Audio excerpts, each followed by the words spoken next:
All right, Dr. Brewer, welcome to Life After Impact, the Concussion Recovery Podcast. I'm so excited to have you on here. You are an expert in working with people with concussions from an optometry lens, and you are really on the cutting edge of combining a lot of vestibular and sensory integration into the vision therapy work that you do. So I'm so excited to be able to pick your brain and have you share some insights into the work that you do and the clinical experience that you have in working with people with post-concussion syndrome. So welcome to the show.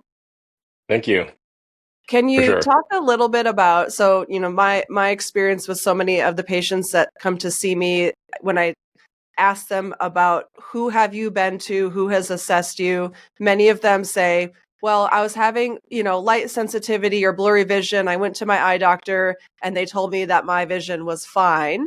And so we have this kind of difference between visual acuity versus eye movements and how the two eyes are working together. So can you maybe talk about, for our listeners, the difference between visual acuity versus eye movement disorders or dysfunction within how the two eyes are moving or moving and communicating together, and why so many of these eye movement disorders are maybe getting missed in a standard exam? For sure, yeah. And in reality, in a standard exam, in reality, doctors should be testing eye movements. They should be testing eye focusing and eye teaming. In some cases, it might be brushed through really quickly. So we'll talk about acuity. We'll talk about eye tracking, eye movements. We'll talk about binocular vision. Then we'll talk about I'll maybe go over one test on how we do it and why it might be missed. Does that make sense? Perfect. So the first thing is visual acuity. So most people think visual acuity as perfect vision. So when you hear 20/20, that's the coin term, 20/20. You have 20/20 vision. And when people say, "Oh, I have 20/20 vision," in fact, most of my patients say this every single time when they come in. "Oh yeah, I have 20/20 vision. I have perfect vision." I'm like, so the first thing I usually ask people is what is your understanding of 20/20? And most people again will say, "Oh, perfect vision," or crystal clear vision or whatever, right? Mm-hmm. And in reality, you can have better than perfect vision because you can have 20/10 vision. So all the numbers refer to is the top number 20 refers to looking at the chart from 20 feet away. So the chart will be calibrated at 20 feet. And the bottom number refers to the size of the letter.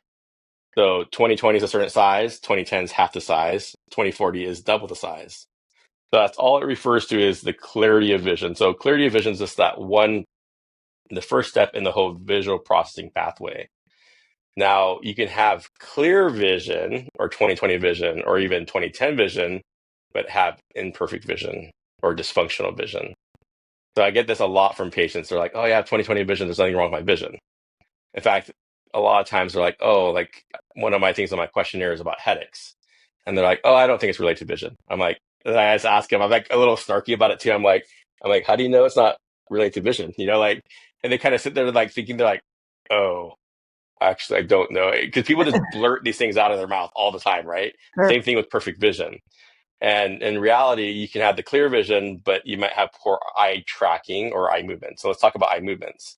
So there's different types of eye movements. One is, can you keep your eyes fixated? And a lot of people say gaze stability or fixations. So can you keep your eyes just steady on a target? And in reality, you can never keep your eyes fixated on a target perfectly, with no movement, because there's always eye movements.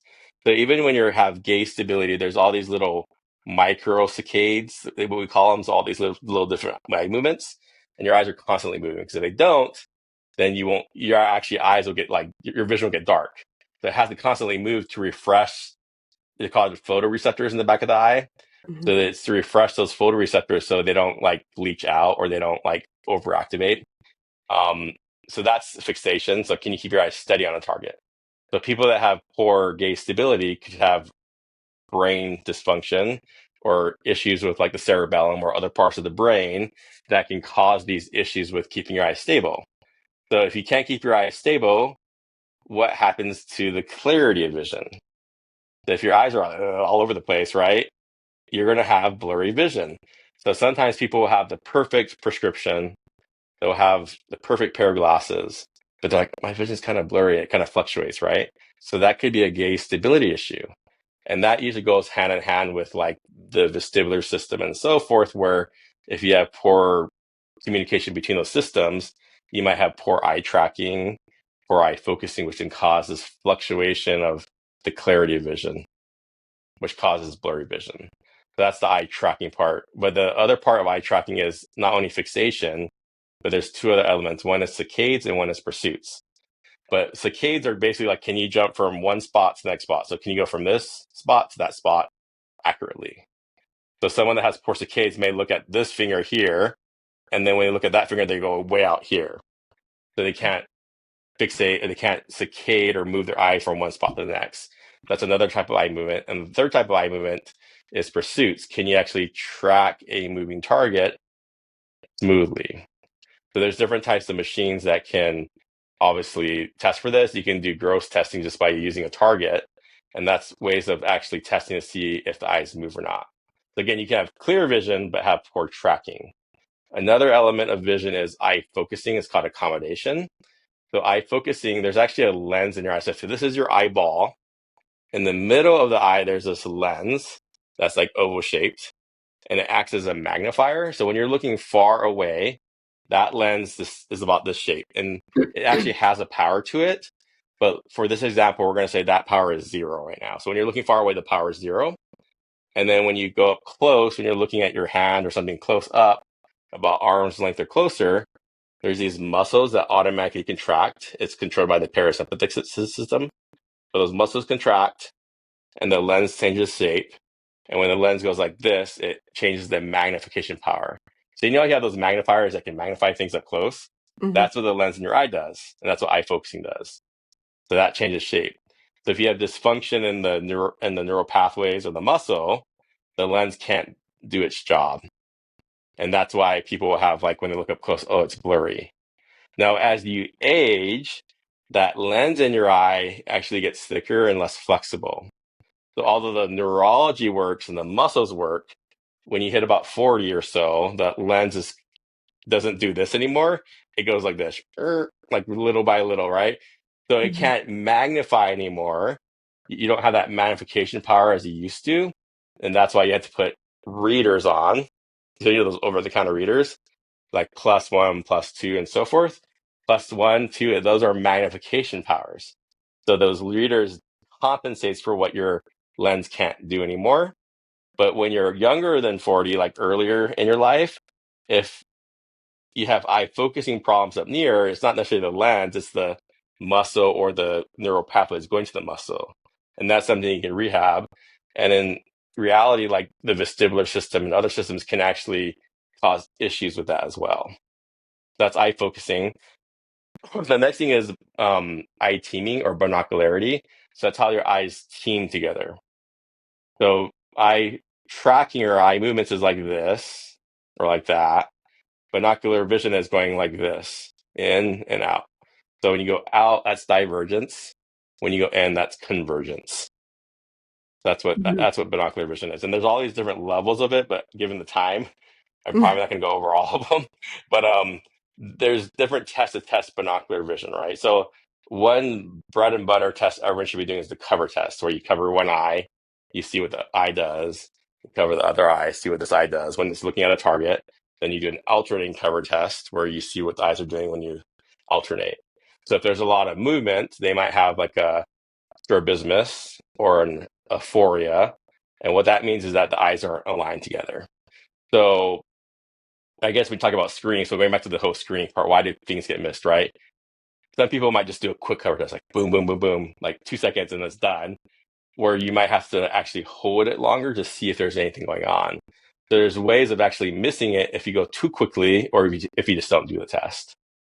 So a lot of times people brush through them because they're looking for really, really bad stuff and not these like kind of like these more mild cases that could be like causing issues for people, but they don't like, it's not like killing them, if that makes sense. So someone could have like a little convergence insufficiency and like me and function totally fine. Where if my vision was really bad, like my convergence issue was really, really bad, I probably wouldn't have been able to compensate for it. And that's maybe why I got missed for so many years. Mm-hmm. One of the questions that I often ask my patients when they say that they have blurry vision is I ask them, do you notice your blurry vision like most frequently when you're changing your gaze from something, say, far away to something near or vice versa?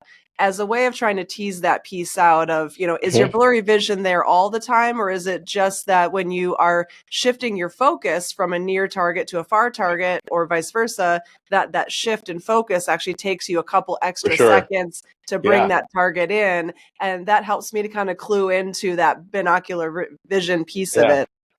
And then that part could either be like a eye teaming issue or it could be the eye focusing issue, right? So when you talk about going back to eye focusing, do they have the power to be able to focus up close? Do they have the facility to be able to focus far and near, back and forth? So there's all these different elements. I mean, that's a good question to ask because then it kind of teases out, okay, what test should I do? Should I do a facility test to see how well they can focus far or near? Should I test how well their eyes can actually focus individually and so forth?